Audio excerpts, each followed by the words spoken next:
Hoy girl, parang ibang aura mo today. Nag-hate loss journey ako. Hindi ba low sweat journey yun? Iba yung journey ko. Hate talaga. Nagbabawas ako ng galit sa katawan. Oo, ang sarap sa feeling. Ang try mo.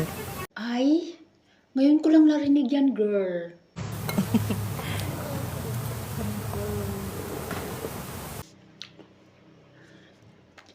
Di ba siya yung ex mo, girl? Sino yung kasama ang ganda at ang sexy? Dati kong best friend. Dati mong best friend, tapos naging sila? Bakit hindi ka galit? Girl, ang ganda ng kasama niya at ang sexy. Hindi ko nga.